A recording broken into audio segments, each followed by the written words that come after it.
Hello, all. If you're receiving an updated email invite from me, it's because apparently some people weren't able to access the meeting invite. So just ignore it because you're obviously here.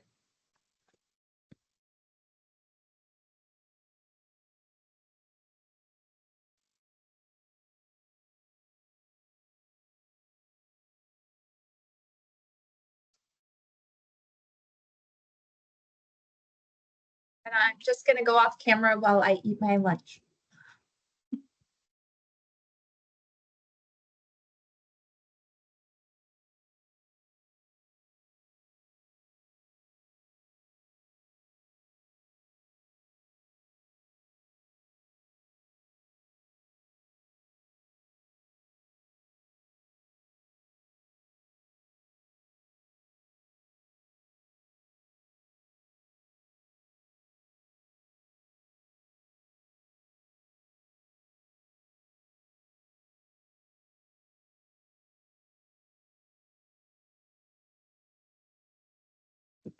Thank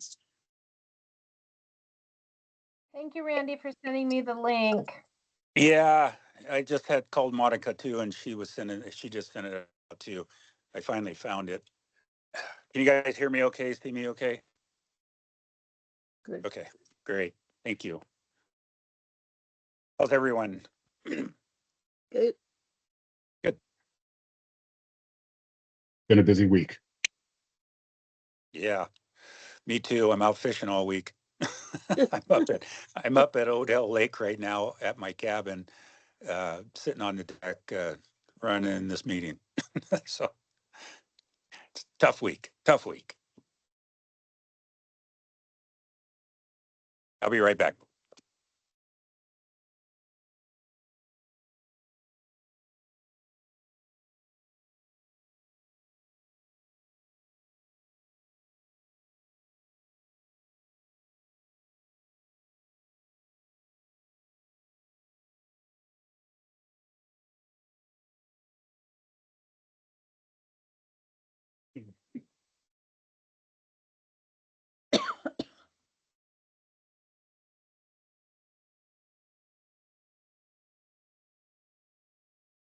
So Seamus, can you hear Yes, me? sir. Yes. Hey, so I see where the camp is getting moved by today. I was just over there. Was you? Oh, how's it Yeah. going? If you don't mind me asking. It's well underway. I have no doubt that it'll take longer than would be ideal, but it is going. Okay, good. That's good to know. We're expecting to have the old camp locked up hopefully by the end of the day. Perfect. And then cleanup starts Tuesday. Is that my understanding? I'm not sure. It should be pretty quick. Yeah, perfect. Yeah. Kyle emailed a couple of us, and I think he said Tuesday it was going to be locked up today, and then Tuesday the cleanup was gonna start. So I was just double Yeah, checking. I just don't recall offhand. Yeah. Okay. Good. Everything's going good at the new camp. So far, so good. Yeah, Nice. Good. Okay. Thanks for the info. absolutely. Hi, Amber.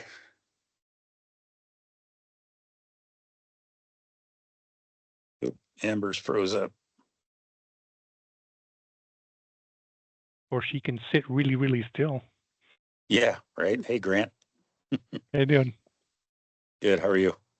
Good. There she is. Hi, Amber. Hi, Julia. Hi, Kristen. Hi, Randy. Commissioner Thompson. Linda. Seamus.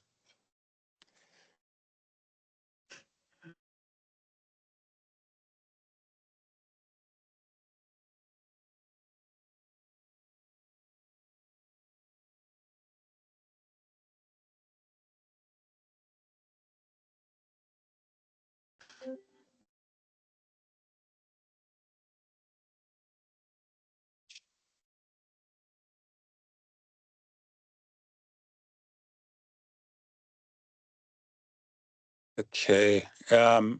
Jill, are you here? Jill is not here as of right now. She had conflicting meetings. And so was there something specific that you needed? It should automatically record. And so, yeah, that's what I was getting at. Okay, so I'm let's go. relying on the fact that it says this meeting was set to be recorded and transcribed automatically. So hopefully there's Perfect. no buttons I have to push. Okay, I know Lisa's gone and now Jill's gone. So Monica, you're my go-to now. Okay, I'll do my best. Okay, let's go ahead and get the meeting started. It is 3:01. And don't mind me, you may get some background noise here and there on my end. When I'm not talking, I'll shut my mic off, but I am up at my cabin up at Odell Lake in Central Oregon. And so you might get some background noise here and there. So be patient with me, please. Okay. All right. Let me.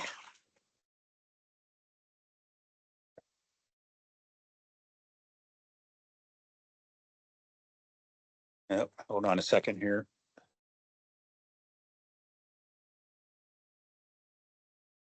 Do you need help, Randy, with the agenda piece?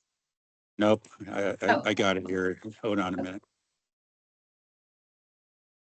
Okay, let's go to call to order and Valerie Richards. Here. Linda Winstanley is out. She emailed me, and so she has an excused absence. Julia. I'm here. Grant. Yeah, I'm here. Linda. Whitney. Here. Miranda. Robinson. I'm here. Kirsten. Here. Amber. I'm here. Seamus. I'm here. Commissioner Thompson. You're muted, Commissioner. I'm here. There you go. A little Okay, slow, I but knew- here. I knew you were. Jill's not here. Lisa's not here. Monica's here. Shira is not here this week as well. Do we have anybody from DD Services? Lori, Amanda?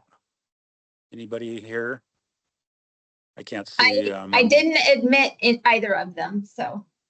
Okay. All right. Well, we'll move on and see if they pop in. Okay. We have a quorum, so we can continue. Let's go to approval of agenda in the minutes. First off, anybody have any additions or comments on the agenda, this week's agenda, this month's agenda? If not, then I will call for a move to approve the agenda as is. I'll move to approve the agenda. Okay, Amber moved. I need a second. I'll second it. Valerie. Okay, Valerie seconded it. All in favor? Aye. Opposed? Okay, agenda has passed. Let's go to the minutes from the June 5th meeting. Everybody have a chance to look those over? If so, any changes that anybody wants to add? I don't know if it matters. I just noticed like a grammar error. There's a section where, section 5, where it refers to unhoused individuals instead of unhoused. I don't know if we want to fix that or not, but just something that I noticed. Okay. I think, Monica, what do you think? I think it's okay myself. I think it's still understood what it is that we could go ahead Yeah. and. Correct. Yeah, correct. So if that's it, then I need a motion to approve the June 5th minutes as is. I'll make that motion. Okay, second. I'll second it. All right, all in favor? Aye. Opposed? Okay, the minutes from June 5th meeting has passed as is. Move on to public comment. I don't think we have anybody from the public here today. So we'll move on. Now I pulled up, Monica, I pulled up the, Yeah. oh, no, I didn't. No, I wanna- didn't. No, Oh, no, I okay. didn't. Okay. No, Yes, I did pull up the old one. The Clatsop County Sheriff's Office, they're going to do the presentation our next meeting. Is Next that month. correct? Yeah, both Where there Shira was- and the sheriff were unavailable. This Yes. meeting, she's on vacation and he has another meeting. So I apologize for not getting that communicated sooner. And so the plan is our September meeting that they'll present on that. Yep, I know And there was. thank you. And just for your notes, Stacy Lorette with CBH is here in Shira's place, not to give the civil commitment presentation, but just Right. to be here for her. Okay, perfect. I know there were several emails going back and forth on the presentation from Clatsop County Sheriffs, and so I was trying to keep up on it out here as they were going back and forth. So we'll move on to number 6. We have a presentation by Amber Bowman. She has some interesting things to share with everyone. She shared them with me earlier in the week, and Amber, typically for presentations, we give about 10 minutes, but I'm going to give you 20 in case you need it, because this is pretty important, I think. So Amber, you have the floor. Thank you, Randy. I do want to add that there's been another policy change that further negatively impacts our community. And I will talk about that briefly at the end of my presentation. Okay. So thank you for the 20 minutes. I appreciate that. So am I able to share my screen to share the presentation, or do I need to send that to you, Monica? Do you have it? I know I shared it with Randy. Let me give you permissions. Okay. Then let me figure out how to share. So it should just pop up to you in the top right corner. I just don't know from Canva. I don't want it to take over my entire screen. Oh yeah, I don't know about that. Yeah, I don't know how to do that either. So we'll see if I can present without it taking my whole screen. Let's see. Can I shrink this down? Escape full screen. That didn't work. All right, so I'm just going to probably have to do a full screen, which means I won't be able to see you all. So if you do have a question, yeah, if you could just, I won't be able to see, or if somebody can pay attention to like comments in the notes, or if someone has a hand up, that would be awesome. So, okay. All right, let me.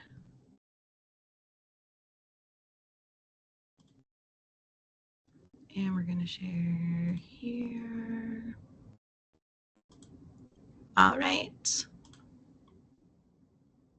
Okay, can everyone see the presentation? Yes. Perfect. Yes. All right. So I believe most of you already know who I am, but just for the sake of anyone watching the recording, my name is Amber Bowman. I have a master's of counseling. I'm a professional counselor associate and an advanced certified autism specialist. I have a private practice called the Lotus Center for Neurodiversity, where we specialize in supporting the mental health needs for individuals with intellectual or developmental disabilities. So this presentation is titled Community at Risk, and I'm going to walk through Care Oregon made a policy change announcement back in, I believe it was October or November of last year. And again, like I mentioned before, there's another policy change that they announced on the day that this policy change took effect, which was July 31st.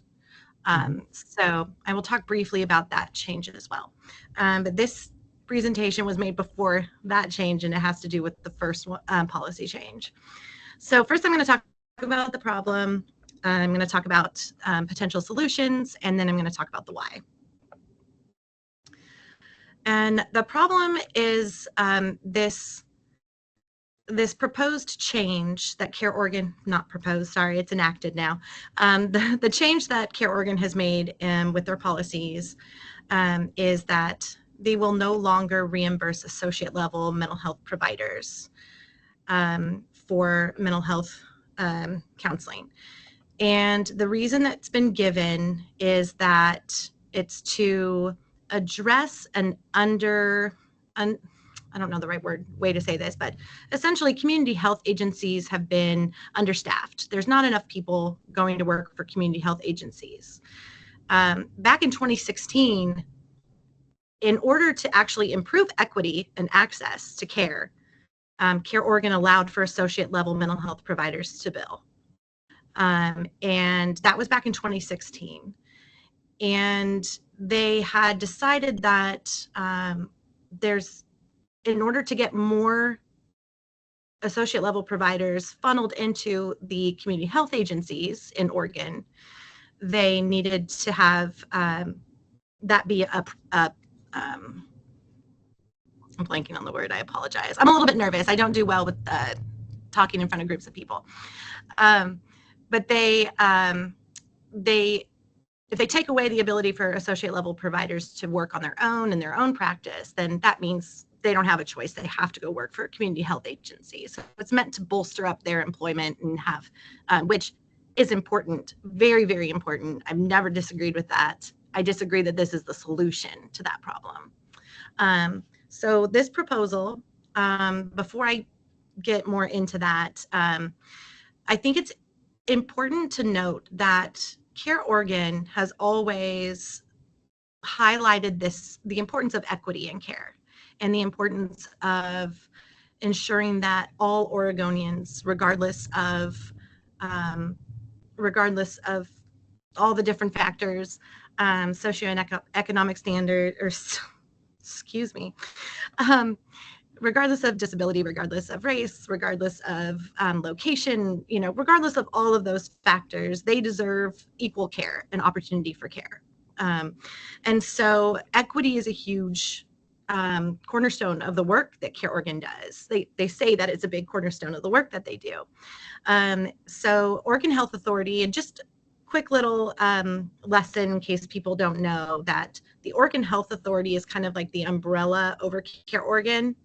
And then under that is the different Care Oregon CCOs, the different managed care organizations that, so Care Oregon, Jackson Care Connect, Health Share, I believe. And then there's also like Open Card under OHP. And Open Card is separate from this policy change.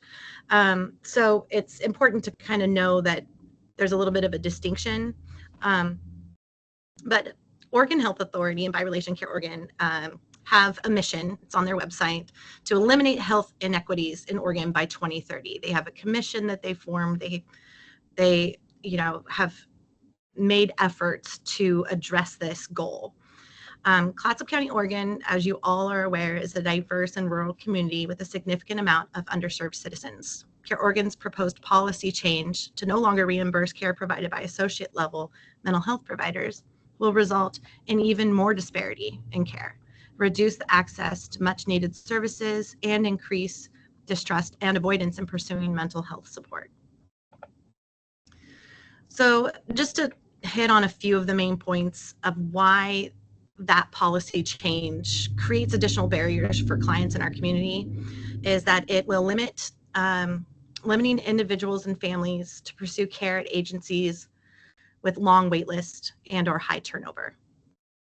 Quick little anecdotal thing. This morning I had someone contact my office wanting to have their child come see me, and they were told that because they have OHP that they can't come see me, and they had called Shoreline Counseling and CBH, and then called back and spoke with my business administrator and said, I really want my child to come to the Lotus Center because you guys are in alignment with what I want and what I need. And I've been told by other people, they call these other providers, and I'm not speaking ill of these other providers at all. I want to make that clear, but they have wait lists, or they only do telehealth, or that's all they have available is telehealth. So there's just barriers there. And this policy change funnels our community members who have Care Oregon to those options only. It also limits the options for them to find the best therapeutic fit. And that is one of the most important, factors in whether or not therapy is successful, is the rapport and the trust that's built between the therapist and the client. and not everyone is a good fit, and you're limiting options for people. So rather than finding a therapist who's a good fit and not going to wind up doing harm, you're limiting people to only seeing specific therapists in the community.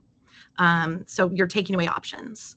And then you're eroding trust in the systems that are meant to improve mental health. So I wanted to bring attention to just specifically because I do specialize in neurodiversity. So just kind of on the surface here, we're talking about autism, ADHD, fetal alcohol syndrome. Individuals diagnosed specifically autism spectrum disorder.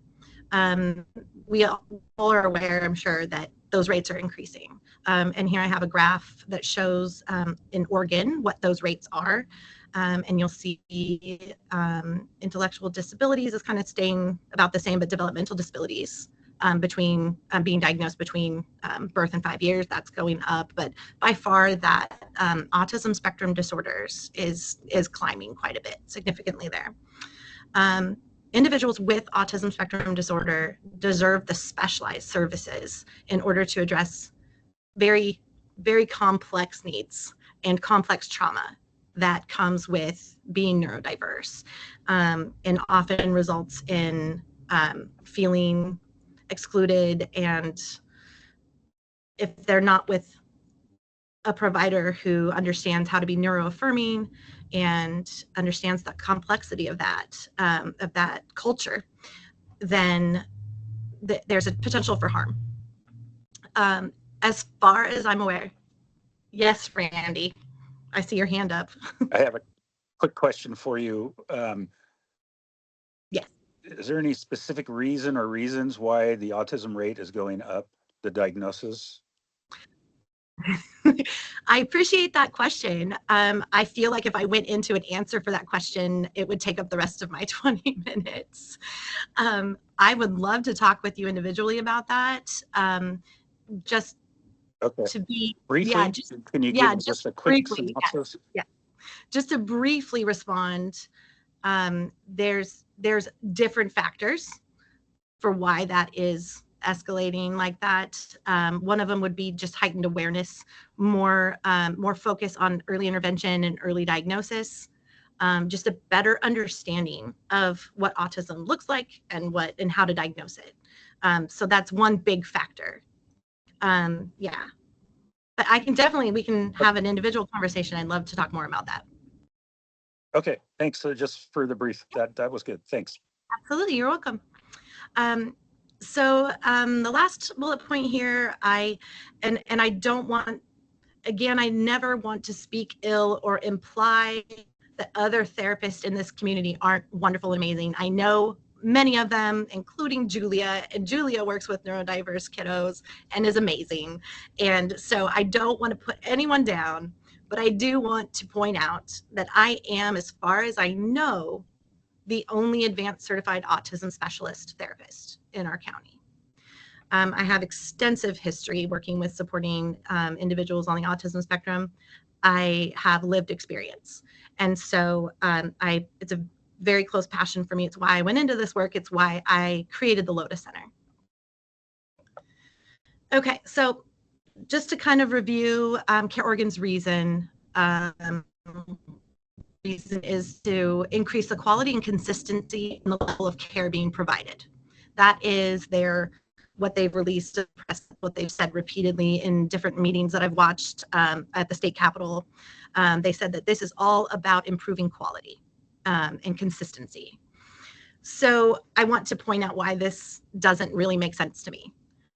So the belief is by having associate level providers funneled into community mental health, that they will get this high level of supervision and experience and things like that, right? Again, not to speak ill of my time at Clatsop Behavioral Healthcare. It was an amazing opportunity working there. I learned so much. Incredible people work there, hard work being done. But while I was working there, I often had supervision sessions canceled or cut short. There was no one employed at the time, and last I knew, and maybe I think Stacy's here, so maybe she can shed light on this. But last I knew, there was no one, and while I was there was no one working at CBH that met the board qualifications to provide supervision towards licensure. So I was at CBH for approximately a year and a half, and none of my supervision there actually counted towards licensure. And so the thought that people will be funneled that way, get their license, and then blossom into these wonderful providers into the community isn't really, at least for Clatsop County, not really a reality. So none of my hours, like I said, met the qualifications for credit towards my licensure. Since I've entered into private practice and I've paid out of pocket for my own supervision, I consistently meet with my supervisor 3 times a month. We have phone calls, we have emails that we exchange in addition to those 3 supervision settings. And oftentimes they go over an hour. The minimum is, the requirement is an hour supervision. We often go beyond that. My supervisor is also one that I chose because she is specialized in neurodiversity. And I was able to choose her. And I would say I'm getting a consistently high quality level of supervision that meets the standards and is counting towards my licensure. Another thing to note is if therapists are, last I knew, like I said, there's CBH, but there's also Shoreline. As far as fully licensed and able to take OHP, if they have a long wait list, or if they don't have anyone on staff that can meet the needs of a neurodiverse kiddo or an adult, then the individual has to travel, right? And I did a pretty exhaustive search. One of the things I will say that's hard to sift through, and I think it's important to kind of note this and let you all know, is that a lot of people, I read through people's bios at different agencies around the area, and people will say that they specialize in this, and list along, of all these things, and autism will be listed. But there's no credentialing. There's nothing that actually supports why they specialize in that. I think sometimes there's a bit of a misnomer that because you have experience supporting a client doesn't mean you specialize in it. And so based on my search, I basically found the closest therapist that would be comparable to services at the Lotus Center was about 60 miles away in the Portland metro area. So now you're looking at the family or the individual having to travel. Maybe they don't have means of traveling, right? Or they're stuck doing telehealth, and maybe that's not appropriate for their symptoms, for their age, right? And additionally, that's more cost to the insurance because Care Oregon does cover the cost of transportation to get to those, or they'll reimburse mileage to get to those appointments. So it is an additional cost to Care Oregon to have to refer these individuals out of our county. So here is, and really this is at this point kind of a moot point, but I will talk about the solution. Again, this is already in effect. So my first solution is, it's been made clear by many mental health professionals, community partners, and insured individuals who will be directly impacted that this policy change should be halted immediately. I was able to watch different meetings and be part of different following up with different correspondences that were happening with different officials, elected officials. And there was an outcry from the mental health community, not just associate level providers, but fully licensed providers as well, saying this is going to hurt people. Please don't do this. And on July 31st, it went into effect. So this solution is not available to us. This solution has since been denied by the Oregon board, and I pretty much assumed that it would be, but I've been trying anything and everything. So my own personal licensure journey, I have taken and passed the licensing exam. I have met my required client, direct client hours. But they do require, part of licensure is a requirement of 36 months of supervision of time with clients. I'm 1 month short. This month right now, August, is 1 month short of me meeting that requirement of 36 months. So my question to the board was, while I was at CBH for over 1.5 years, I was receiving supervision. It was not with a board approved supervisor, but I was receiving supervision. I had time with clients that was supervised. Can that count as this missing month? And I was told no. So this isn't a solution either. That was this was the third solution that I was hoping for, that also moot point at this juncture. But I had suggested, if I'm unable to receive credit for the time spent at CBH, I was proposing that Care Oregon grant me some sort of contract in good faith, knowing that in 1 month I will be fully licensed. I should have noted at the beginning, this presentation, other than a few slides that I just added with the Health Equity Commission's findings, this presentation I sent to, I think, like 40 different individuals throughout the state, just asking for a chance to talk in person about it. I only heard back from the board denying my proposed solution. I've sent this to the CEO of Care Oregon. I have sent it to the rest of the leadership team at Care Oregon.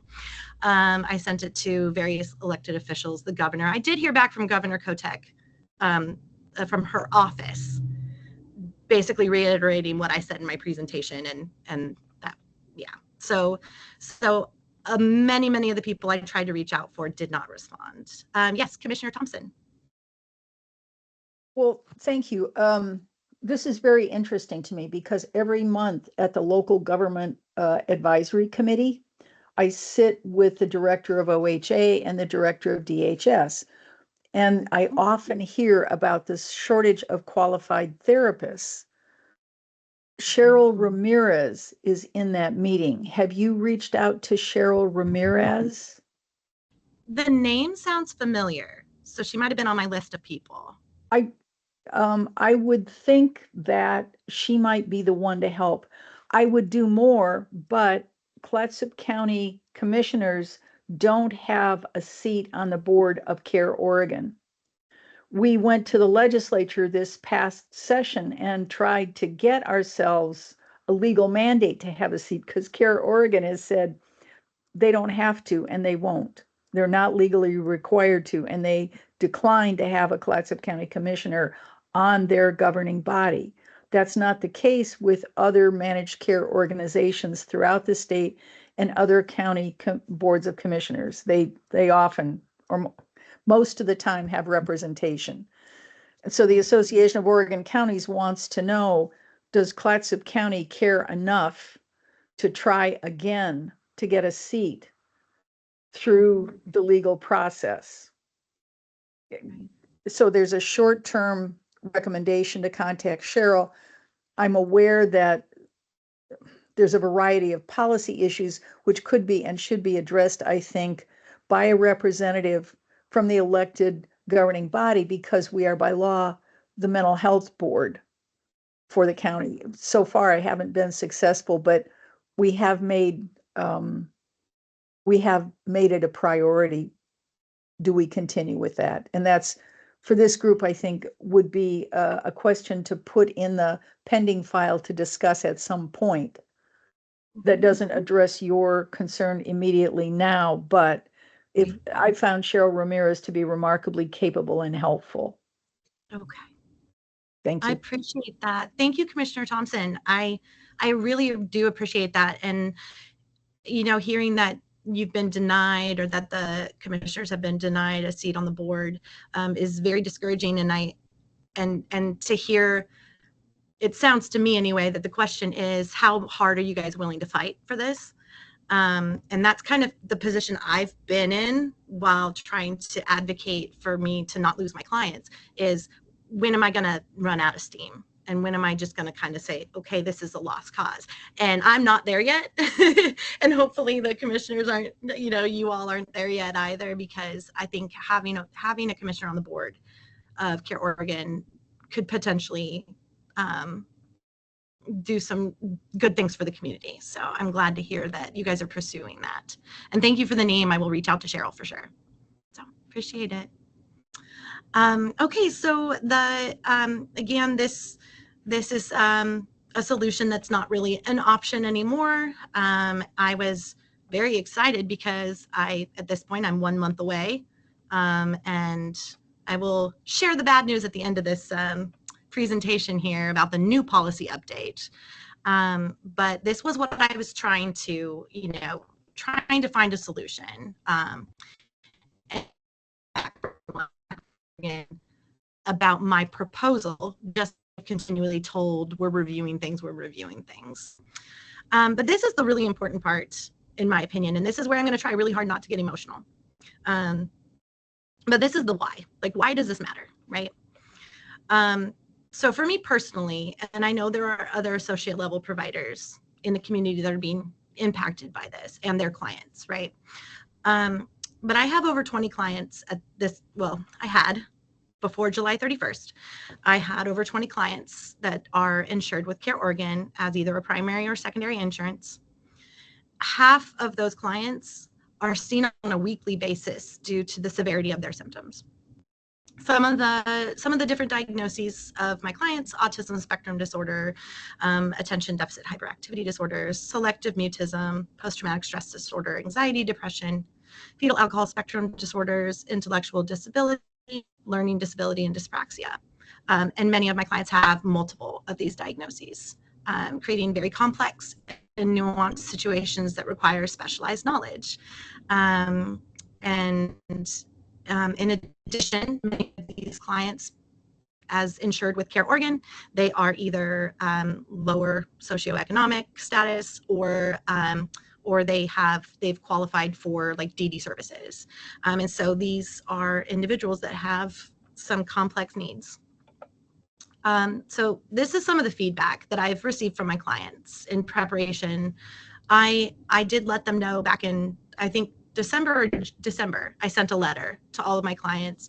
In January, I followed up with a video that I had posted, and I don't know if this is in this presentation, but essentially there have been many conversations with people about what barriers are preventing them from seeking care somewhere else and how I can help them solve those barriers. But a lot of people just didn't want to or don't want to. So I've heard, I don't want to tell someone else all of my stuff. You think about trauma, being trauma informed, which is also a cornerstone of what Care Oregon claims to be. You don't want to go retell your trauma and be re-traumatized. They don't want to go retell everything, right? Told by a parent, my child is doing so well with you, I'll do whatever I have to keep them seeing you. We'll pay out of pocket if we have to. And this one gets me because I know my families, and I know they can't afford to pay out of pocket, even with my sliding fee scale. I know they're struggling month to month, paycheck to paycheck. But I know that they care about their child. Sorry, I knew I was going to get emotional.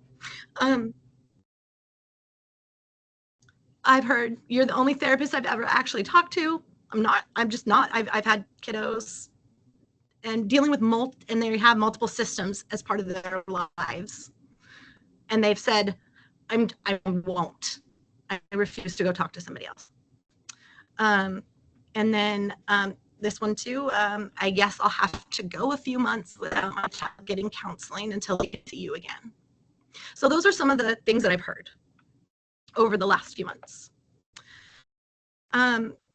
So these next few slides I'll go through quickly because I want to make sure to have time. How am I doing on time, Randy? Do you know how much time I have left? I don't know when I started. You're muted, Randy. Great. I'll give you a couple more minutes, Amber. You're on a roll. Okay. We've got just time. A few statistics from you all received in the email, the Health Equity Commission report that was released in May.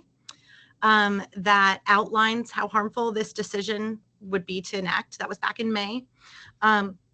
So important to note that 55% of OHP members in Oregon are BIPOC.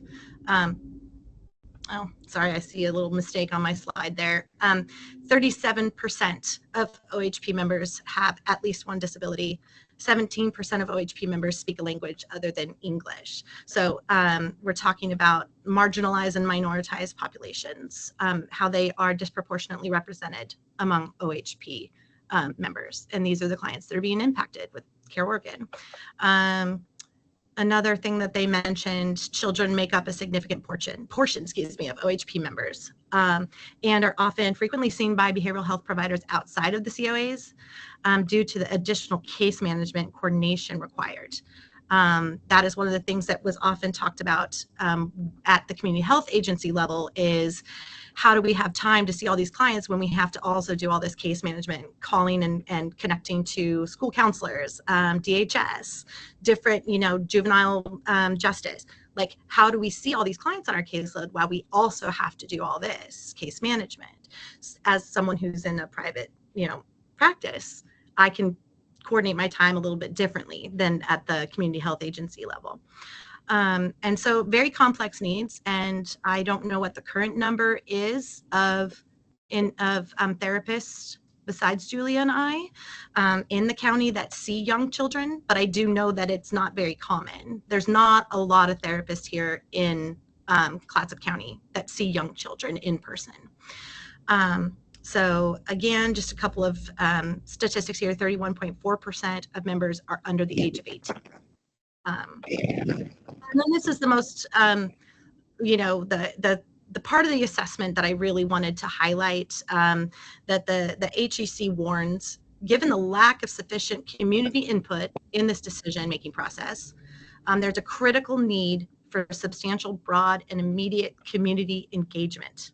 In particular, OHA must engage OHP members, associate providers, and behavioral health system experts to accurately and fully understand whether this rule change is, in fact, an appropriate solution to the stated problems and what potential impacts it may have before any CCO is allowed to make this change. And as I mentioned, the change went into effect on July 31st. I wanted to close out with this very, very important, powerful quote: of all the forms of inequality, injustice, and health is the most shocking and inhumane. It's Martin Luther King Jr. who said that. And now a brief explanation of the new policy change that was released by Care Oregon on July 31st, the day that this policy change went into effect. They announced, and I found out on Facebook, not even with a letter or anything. I found out on Facebook on Monday that on Thursday, the 31st, that Care Oregon, beginning October 1st, will no longer pay out-of-network providers. You have to have a contract with Care Oregon to be able to see their clients and get paid. I applied to be in network back in February and did not get a response. They're not accepting new providers. Yep. So they're not accepting new providers, and the only providers that Care Oregon, which is our obviously provider for CCO in this county, you have to see, it's basically pushing everybody to agencies that are on Care Oregon, because in order to be contracted, you have to have what's called a COA, a certificate of approval. And in most places, that's a group agency that has lots of interns, a couple supervisors. They go through people quickly. These poor folks are just being tossed around. It's horrific. Yep. It's harmful. Yeah, we're going to have a huge need in this community because we're small and there's only a few providers that are contracted to provide behavioral health. And so, I think it's a total of 6 counties that are impacted by this, which is a sixth of our state that's impacted by non-contracted providers. Non-contracted only means we don't have a certificate of approval and we don't have a specific contract. We're still required to be contracted with OHA. We're still required to have a Medicaid number. We still have to meet all the policies and procedures that they require. it's going to be a interesting times at the end of the year, because there's not you know, they're saying that there's enough providers currently contracted to take on all these clients, but there simply is not. If you work in the field, you know that that is a complete lie. Not true. So, Not true at all. yeah, Right. it's going to be rough. It is, and I'm really concerned, and that's why, Randy, thank you so much for letting me do this presentation and for allowing me to bring this up and talk about it, because I'm really, really concerned for the impact on our community. And I'm especially concerned because I know, you know, when that was released, that new policy update was released, that was July 31st, and they said as of October 1st. That's not a lot of time to refer your clients to other therapists and help with the transition. It's not a lot of time to, you know, finish up your episode of care with your clients. It is an unethical short amount of time to be able to make this change. And most of this, I guess all of it, as far as I know, has been done without any kind of study about the impact or community engagement. And that's what's so concerning about this. And I understand that there's funding issues, and I understand that they're trying to resolve specific, you know, like the employment and, you know, not enough people going into the community health agencies. I understand all of this. I just think that the approach is wrong and harmful. Yes, Commissioner Thompson. It doesn't make sense either, because the non-contracted providers get paid less than the contracted providers as it is. I believe it's about $20 a session less than what a contracted provider makes.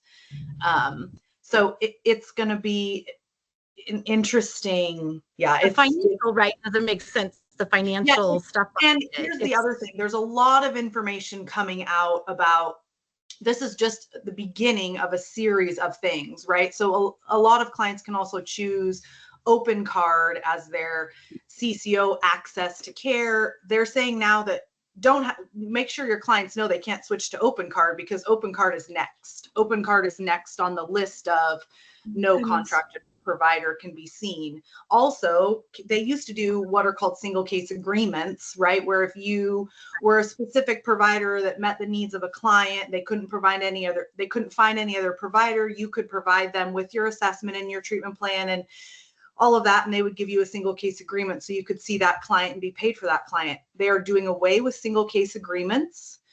They will no longer exist. They will only have something called, I think it's like a, I can't remember the name, but it's like basically a huge exemption. It's like some kind of exemption agreement or something like that. It's only for 6 months. The extension is only for 6 months. I'm applying for it for 2 of my highest need clients. The reason only 2 of my clients is because the criteria that has to be met in order to apply for this extension, and it's only for 6 months, and you cannot reapply. The person has to have had a suicide attempt in the last 6 months, or it's called a CSSRS. It's a screening tool, or a high score on that. They have to intravenous drug use. They threat of harm to others as evidenced by yada yada, very specific. There was only 4, and you have to meet 2 of them, 2 out of the 4, or other as documented. But that to me just says this is opening up for denial, right? Go ahead, give it your best shot, but we're probably going to deny. And Commissioner Thompson, you saw that your hand is up, so ask your question. Well, thank you. It's a question for the chair. I am eager to serve my county and our constituents. I'm not a subject matter expert in these intricacies. I do have a seat at a table that I think could be useful.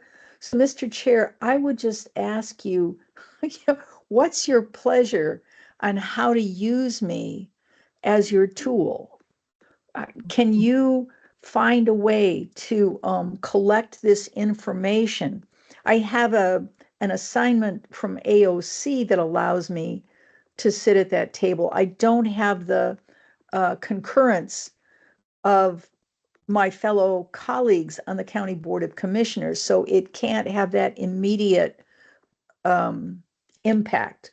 But it seems to me that there's a 2-pronged approach in that if you're willing to have the group go ahead with this, then we have, as the County Board of Commissioners, standing to speak as the Mental Health Board about this issue.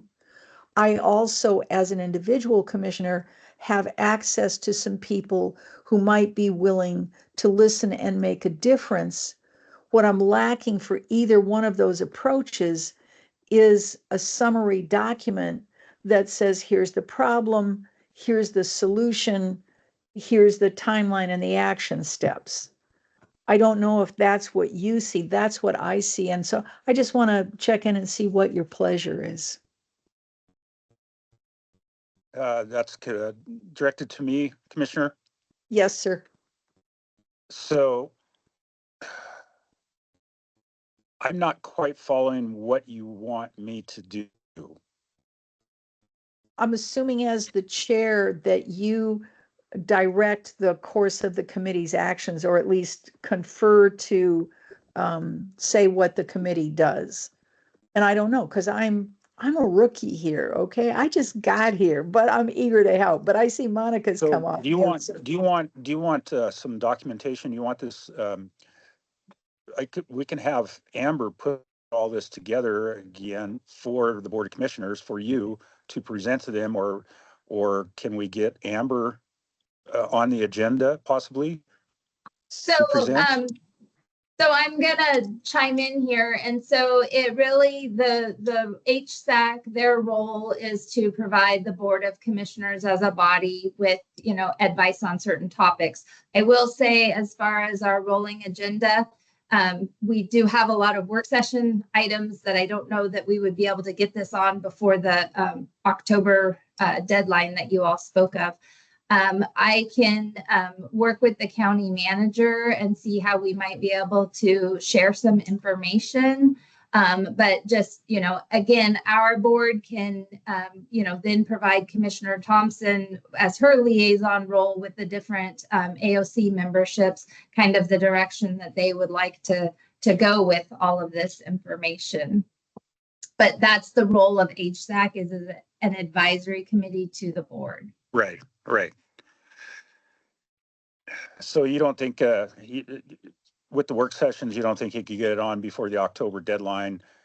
Yeah, we have all of our work sessions right now are pretty filled up. The soonest I might be able to do something is we have some things that filled up September 3rd. I could maybe do September 17th, but that's just a few weeks before the October. Well, I still don't think it would hurt to at least get it out to them. So is there a way to get us on that? I will put a tentative thing on there and then check with the county manager to make sure he doesn't have anything else that the board was working on. Okay. And that was, what day was that?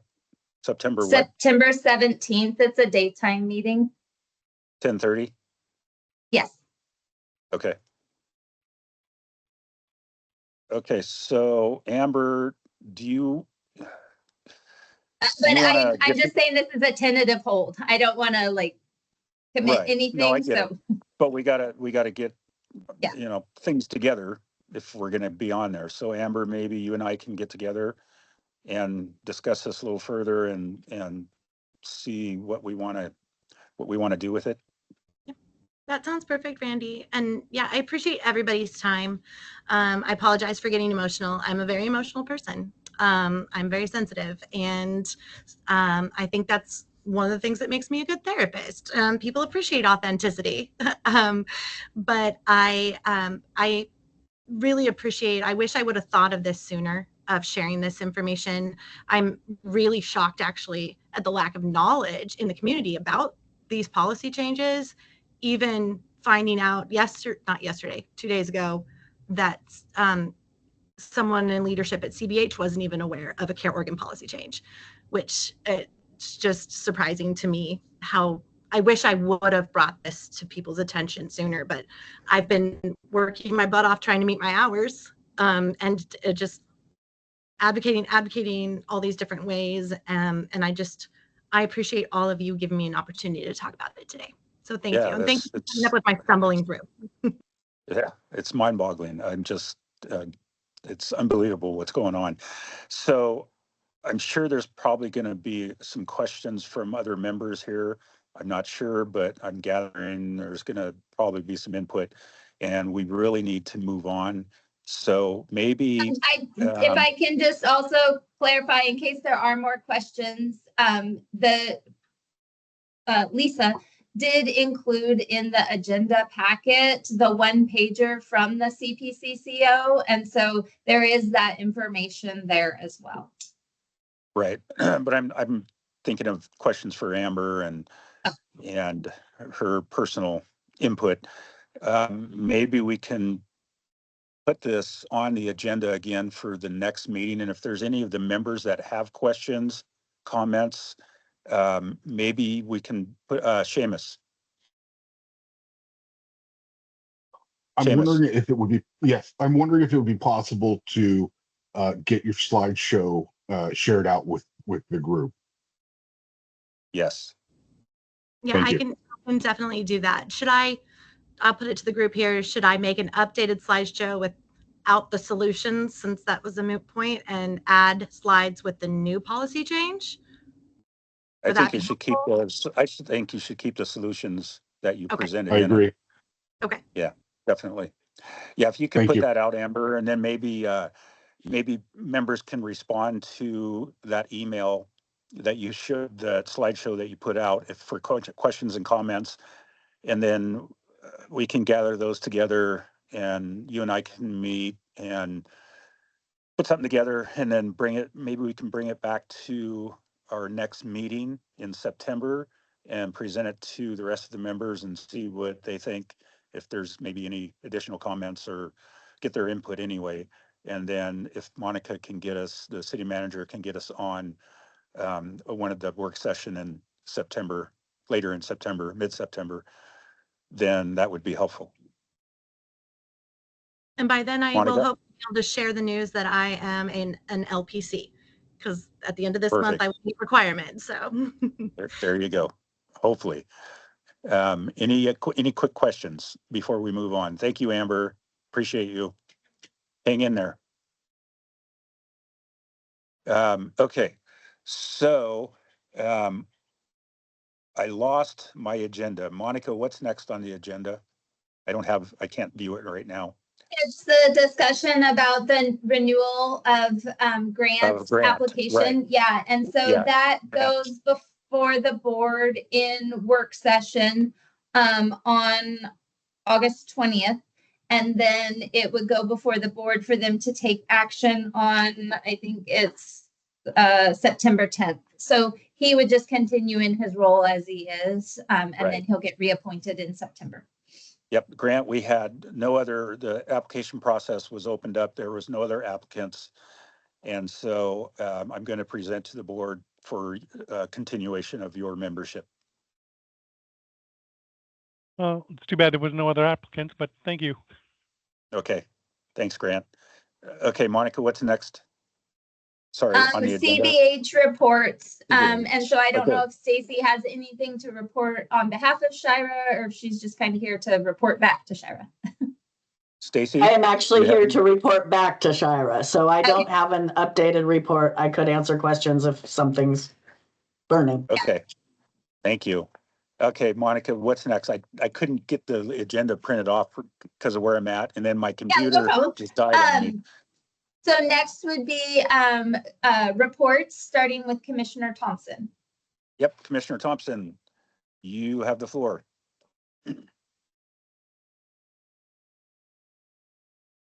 Well, I just want to tell you how interesting this is to me, because when I come here and listen to you and hear what's actually happening on the ground, that's been the missing piece for me, because I do a lot of, I would call it ambassador work beyond Clatsop County.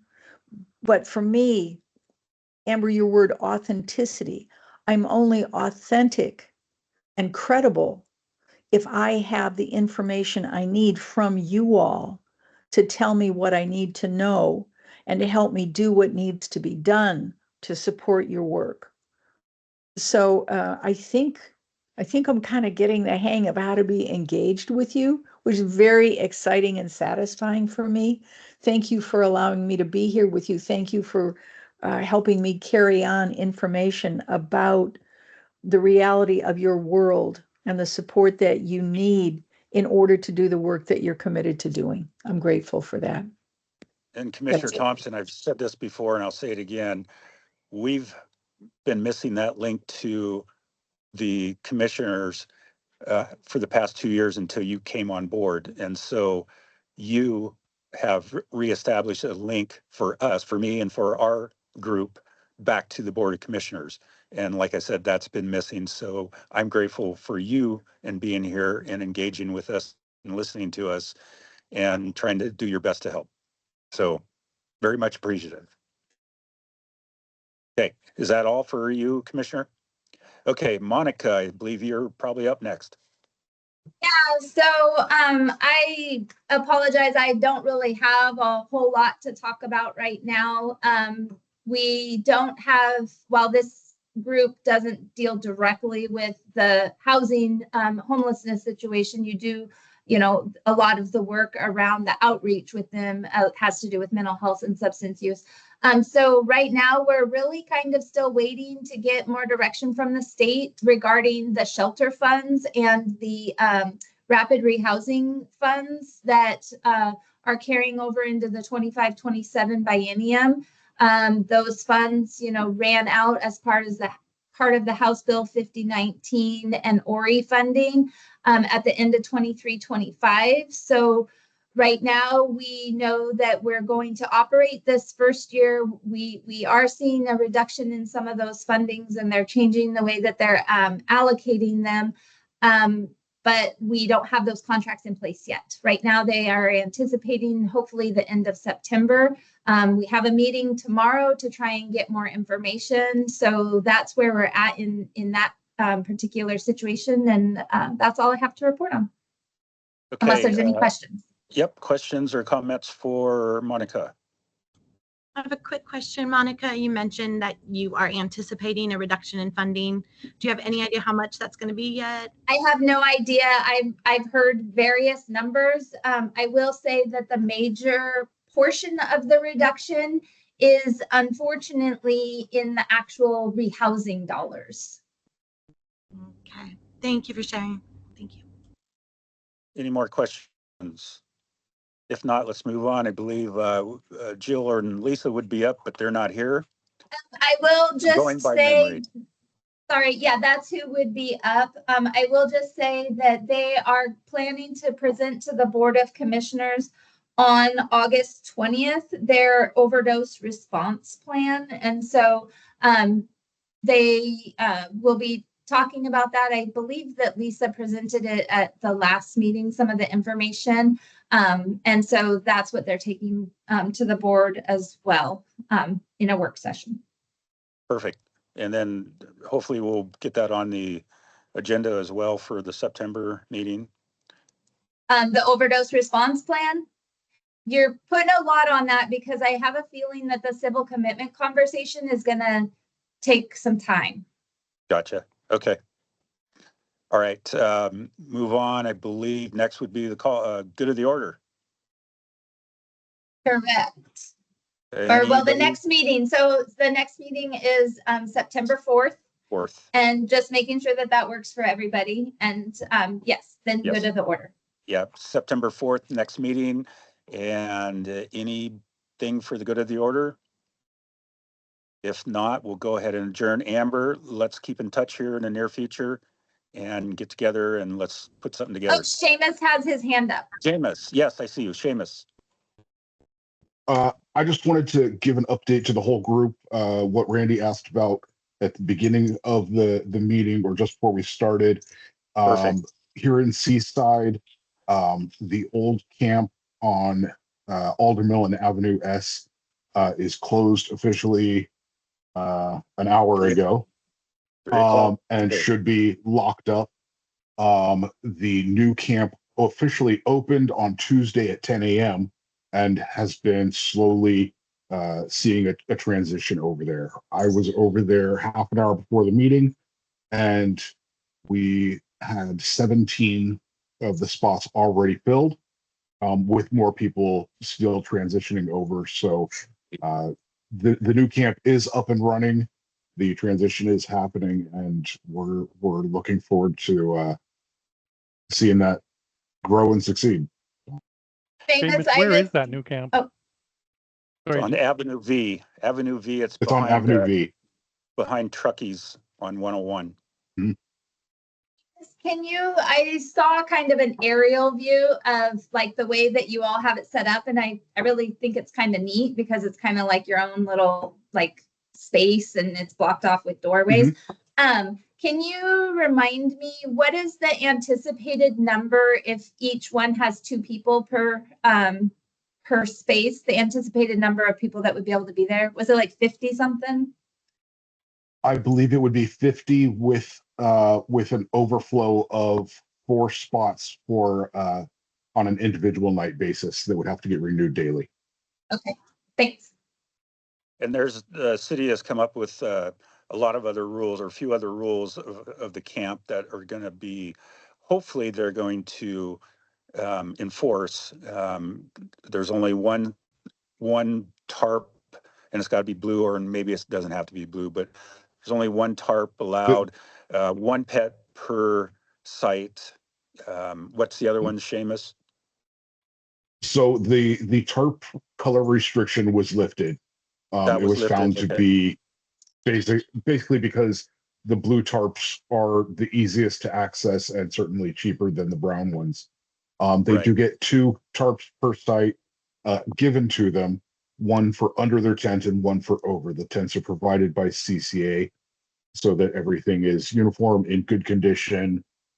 Sites will be monitored. There's a lot of behavioral requirements as far as, don't be using drugs on site. No drugs, no That alcohol type on of thing. site. No drugs, no alcohol.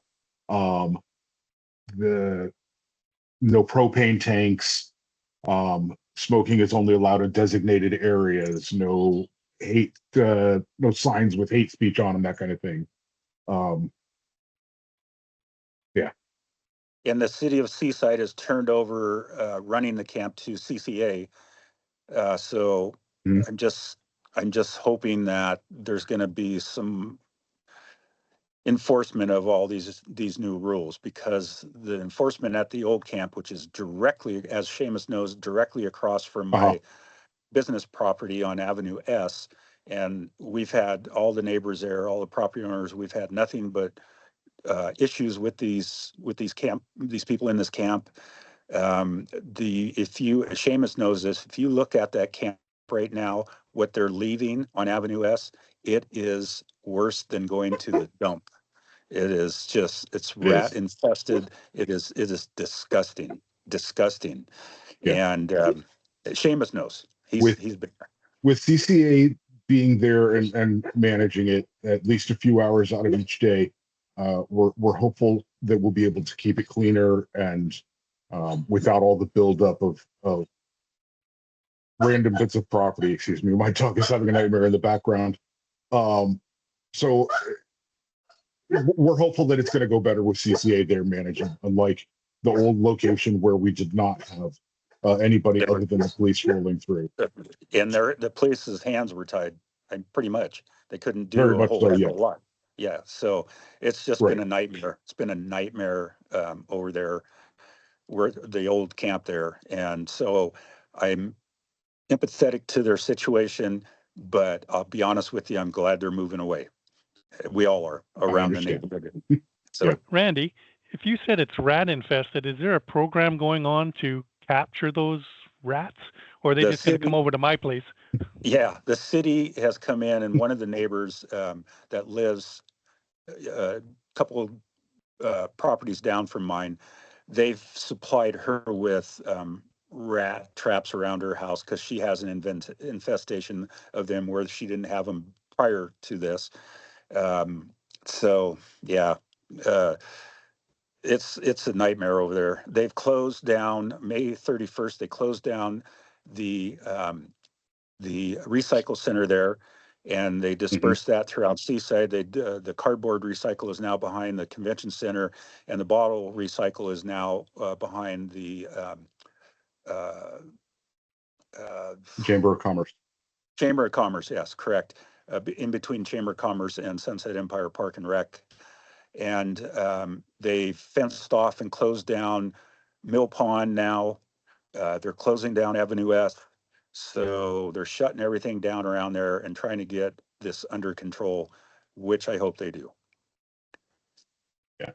I want to state that part of the reason for the rats, although yes, the accumulation of junk and the sheer condition of the camp was bad, I would bear in mind that there was also a heavy duty construction project that went on right there that displaced any that may have been in that area as well. That's not to alleviate any guilt from any other parties, but it was another contributing factor that goes unacknowledged. That is correct, but the rats were there appearing around the camp prior to that construction project. And I know it probably displaced them, but there was issues prior to that as well. So, but anyway, I'm just saying it's not any one entity completely. Yeah, completely. But it has a lot to do with it, in my opinion. But anyway, I'm just glad this is all moving away. I'm very, very happy, as is all of my neighbors, property owners around me. So hopefully this will get under control of their CCA will get a better hand on it. So we'll see. Time will tell. I think, we appreciate the work that CCA and Seamus and everybody is doing. And so, it's a lot of outreach, and as far as being able to engage with somebody takes a lot of outreach before they're ready to receive those services. And so I think CCA, Seamus, a lot of the other CBOs in the community are really working on it, but it takes a lot of attempts. I don't mean to cut you short, Randy, but I just wanted to make sure, because there was a question that Amber had in the chat about if Stacy has an update regarding CBH's efforts to enhance the mental health resources in the schools this fall. Before I pass it to Stacy, because I don't know if she has an update, I will say that, and I don't know if this is what you're referring to, that Shira and I have both mentioned in previous meetings, is we are working with the schools, and right now, obviously their administration is working, but they are also taking some time. And so we're re-engaging with the superintendents in August. And then we've also been meeting with some of the other schools independently outside of the school district meetings, because we will be placing treatment counselors as well as peer support specialists, I think is the term, in the school districts utilizing the opioid settlement funds. We have received, they sent out in conjunction with public health surveys just to kind of ask some information, not just about what types of services that they were thinking that the youth needed, but also as far as supports for the teachers and administration themselves as far as education. And so both CBH and public health are working on that information to develop systems and programs. And then it's going to be,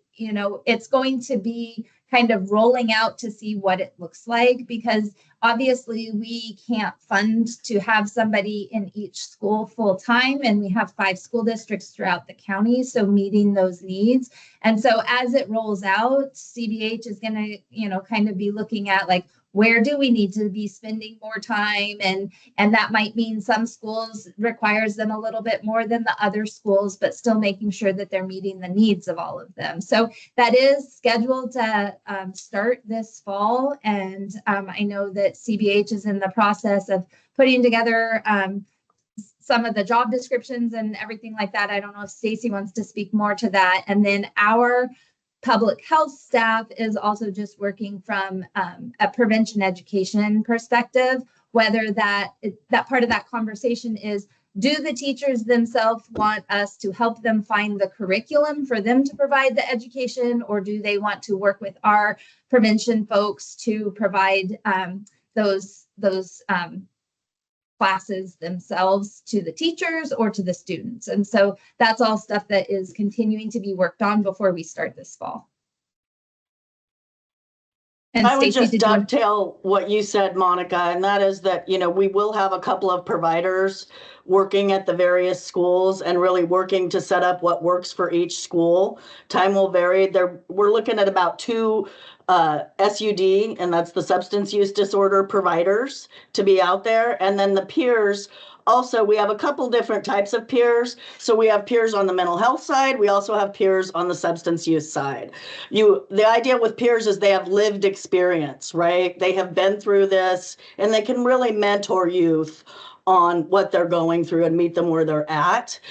We've already up and active in the schools with our mental health services. We have counselors stationed in all the high schools.